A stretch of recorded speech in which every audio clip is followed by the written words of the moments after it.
imanan ma'a imanihim. Itunya nggak di bawah kedudukannya. Asyhadu an la ilaha illallahul malikul haqqul mubin wa asyhadu anna muhammadan abduhu wa rasuluhu rahmatan lil alamin. Allahumma sholli ala sayyidina Muhammadin wa ala alihi wa ashabihi ajma'in. Bismillahi masyaallah la yasuqu khaira illallah. Bismillahi masyaallah la yasrifu su'a illallah. Bismillahi masyaallah wa ma bikum min ni'matin fa minallah. Bismillahi masyaallah la haula wala quwwata illa billah, amma ba'du. Yang terhormat Bapak Kepala Sekolah, yang terhormat Ananda Isma Kiroah, yang terhormat Bapak Ibu Guru yang hadir pada momentum Tahun Baru Islam, anak-anakku sekalian yang hadir di pagi yang menarik. Karena dalam ayat Al-Quran surah An-Nisa ayat 100 tentang hijrah itu dijelaskan, wa may yuhajir fi sabilillah yazid fil ardi muraqaman katsira wa may yakhruj min baitihi muhajiran ilallahi wa rasulihi summa yudrikul maut faqad waqa'a ajruhu 'ala Allah wa kana Allahu aliman hakima. Mari anak-anakku buka surah An-Nisa ayat 100 tentang hijrah Rasulullah Sallallahu Alaihi Wasallam. Ayat tersebut yang artinya wa may yuhajir fi sabilillah yazid fil ardi muraqaman katsira wa sa'a. Barang siapa yang hijrah, pindah, itu menurut bahasa hijrah itu adalah pindah, peralihan satu tempat ke tempat yang lain, itu yang namanya hijrah.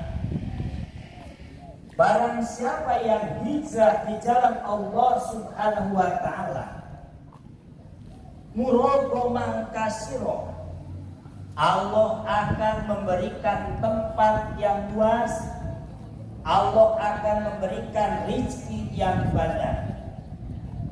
Wa may yakhruj min baitihi muhajiran ilallah wa rasulihi. Barang siapa yang keluar dari rumah untuk tujuannya hijrah, summa yudrikul maut, mereka tertimpa dengan kematian, maka faqad waqa'a ajruhu 'ala Allah, mereka telah ditetapkan pahala baginya karena tujuannya untuk hijrah ke Allah dan Rasulnya. Wa kana Allahu aliman hakima, dan Allah itu Maha Rahman dan Maha Rahim. Anak-anakku kalian, mungkin di sini Bapak Kepala Sekolah ada murid-murid kami yang ada di pesantren dan terima kasih banyak kepada Bapak Kepala Sekolah dan Bapak Ibu Guru karena telah memfasilitasi anak-anak kami yang tidak mampu, karena anak-anak kami ada yang dari Kalimantan, ada yang dari Majalengka, dan ada yang dari lain, sehingga sangat keterbatasan yaitu muknah atau biaya, sehingga anak-anak kami dengan ta'awun pertolongan dari sekolah ini sehingga bisa diteruskan ke jenjang yang selanjutnya. Amin. Anak-anakku, mari kita memaknai hijrah. Apa yang dinamakan ukhuwah? Pak Ustaz badai naroskeun. Pak punten dia campur soalnya ya anak-anak bising biasa. Ari ukhuwah naon? Coba ari ukhuwah. Ari ukhuwah naon? Itu ukhuwah teh bahasa Arab. Sehingga SMP ulah sampaikan tertinggal dengan keagamaannya, sehingga Bapak Kepala Sekolah berbisik terhadap yaitu Ananda Isma bisa-bisa diadakan eskul.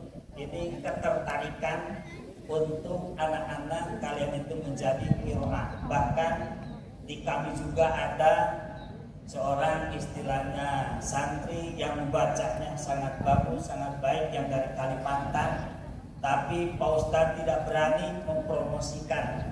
Setiap yang namanya pesantren kami itu mungkin ya secara mungkin pendidikan tertinggal, tapi secara kualitas insya Allah kami sangat teruji. Mungkin di sini anak-anak Pak yang tahfidz itu santri kami yang namanya alim, sehingga itu anak-anak kami itu sangat terarah. Apa yang artinya ukhuwah anak-anakku? Ukhuwah apa itu? Ari ukhuwah non artosna.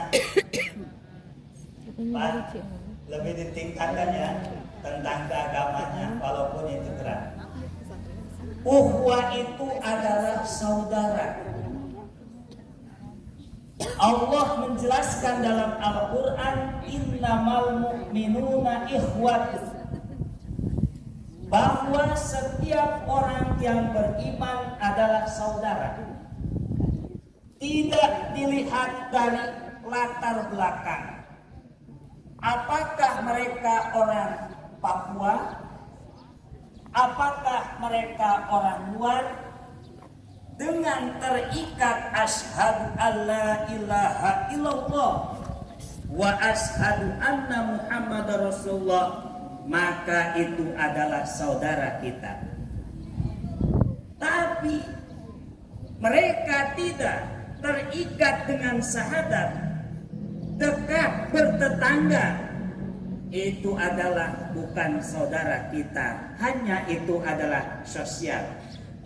Maka itu bahasana agama aya, tuluy non agama aya. Bahasana tingkatkan ukhuwah dalam arti innamal mu'minuna ikhwah, dan kepedulian sosial antara sesama. Sosial tidak dilihat dari latar belakang. Apakah mereka sepaham dengan kita? Apakah mereka tidak sepaham dengan kita? Sosial itu tidak ada batasnya. Mari kita lihat, ketika Rasulullah SAW dibenci oleh seorang kakek yang ada di ujung Madinah. Mereka itu adalah orang Yahudi, tapi dengan kelembutan tangan Rasulullah SAW, mereka menyuapi kakek itu, bahkan kakek itu marah. Muhammad itu orang gila, Muhammad itu orang yang tidak patut dituruti. Padahal yang menyuapi setiap pagi, yang menyuapi setiap sore adalah Rasulullah SAW dengan cacian dan makian begitu sangat kejam, dahsyat. Lemah lembutnya beliau masih bisa menyuapi seorang kakek yang ada di ujung Madinah. Betapa sosial Rasulullah ini. Ketika Rasul wafat, yang menyuapi adalah Abu Bakar. Karena ketika Rasul mau wafat, langsung manggil Abu Bakar, wahai Abu Bakar Siddiq, coba Anda kerjakan amalku setiap pagi dan sore. Ada di ujung Madinah seorang kakek Nasrani yang membenci aku. Coba kamu beri makan setiap pagi dan sore. Ternyata menurut kakek ini bukan orang yang selalu memberi makan pagi dan sore. Yang setiap pagi dan sore itu siapa? Abu Bakar berkata, setiap pagi dan sore adalah Rasulullah Shallallahu Alaihi Wasallam. Menangislah kakek Yahudi itu, dan mereka meringis, bahkan mereka masuk Islam. Asyhadu an la ilaha illallah wa asyhadu anna Muhammadar Rasulullah. Dengan sosial tinggi, Rasul tidak melihat latar belakang. Dengan kelembutan hati mereka, dengan tangan yang sangat lembut. Orang yang mencaci, orang yang memaki, mereka tidak benci. Dengan kematian beliau, mereka masuk Islam. Ini adalah sosial Rasulullah Sallallahu Alaihi Wasallam. Anak-anakku, kalian bisa memaknai hijrah. Wa man yuhajir fi sabilillah yajid fil ardi muragaman katsira wa sa'an. Hijrah itu terbagi dua. Ada yang dinamakan hijrah fisik, ada yang dinamakan hijrah non fisik. Hijrah fisik, Anda pada hakikatnya Bapak Ibu hijrah dari rumah ke sekolah. Tujuannya untuk apa? Mencari ilmu. Kalau anak-anak kalian tujuannya mencari jodoh, innamal mu'minuna ikhwatun. Dalam arti innama a'malu binniyat. Kalau tujuannya mencari jodoh, dengan niat jodoh, insya Allah akan dapatkan. Tapi tujuannya untuk mencari ilmu, insya Allah kalian akan mendapatkan ilmu. Ini adalah hijrah fisik. Maka anak-anak, di sini banyak guru yang mendorong kesuksesan kalian. Ketika Anda jadi pejabat, ketika Anda jadi seorang pengusaha, ketika Anda jadi seorang sukses, di belakang Anda ada seorang guru yang mendorong kesuksesan. Ada seorang guru yang selalu dengan tangan lemah lembut, walaupun kalian adalah sangat sulit untuk disukseskan, ternyata kesuksesan kalian jangan sampai lupa terhadap guru-guru kalian yang telah mendidik. Rata-ratanya Pak, Ibu ngadidik kurang kali, capek nanti Ibu guru. Capek deh. Aduh. Kacida capek nah ngadidik nyaeta murid. Karaos kupibados. Kadangkala ari salahna nyaeta digogorek ari bener nama taraka ilai nyai Bapak. Jadi ketika kalian jadi orang sukses, jangan sampai lupa terhadap guru-guru kalian. Anda jadi seorang pengusaha, ketika ketemu seorang guru kalian tidak punya apa-apa, berilah. Karena itu ahsin ala muhsin. Dalam arti hijrah fisik, pindah dari rumah ke sekolah, ini pada hakikatnya hijrah. Tapi yang dinamakan hijrah non fisik, hijrah ketika kalian di satu tempat beribadah kepada Allah Subhanahu wa Ta'ala. Bahkan dalam surah An-Nisa tadi dijelaskan, Barang siapa yang keluar dari rumah tujuannya untuk hijrah terhadap Allah dan Rasulnya, summa yudrikul maut faqad waqa'a ajruhu 'ala Allah, mereka tertimpa dengan kematian, maka Allah akan menetapkan terhadap orang tersebut yaitu pahala yang banyak. Makanya ketika kalian belajar sakit, meninggal, tujuannya yaitu terhadap Allah dan Rasulnya, insya Allah kalian akan mendapatkan yaitu surganya Allah Subhanahu wa Ta'ala.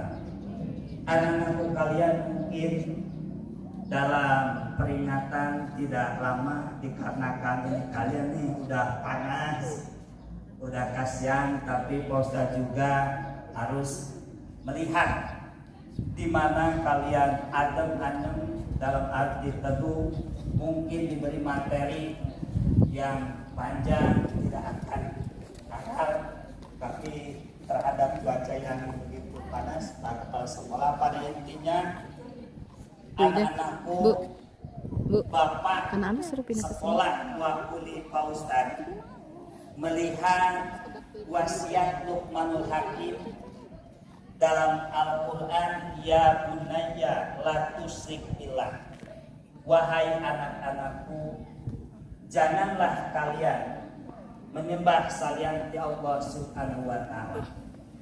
Bahkan Luqmanul Hakim berkata lagi dalam kata-katanya, ya bunayya ad-dunya bahrun amik wa qad ghariqan nasu katsir faj'al safinata taqwallah wa aswaha al-imana billah wa sira'aha at-tawakkal. Wahai anak-anakku, bahwa dunia ini seperti bagaikan lautan yang dalam. Wa qad ghariqan nasu katsir, banyak orang-orang yang terhanyut di lautan itu. Maka supaya kalian tidak terhanyut, faj'al safinata taqwallah, jadikanlah perahu takwa untuk menuju terhadap Allah Subhanahu wa Ta'ala.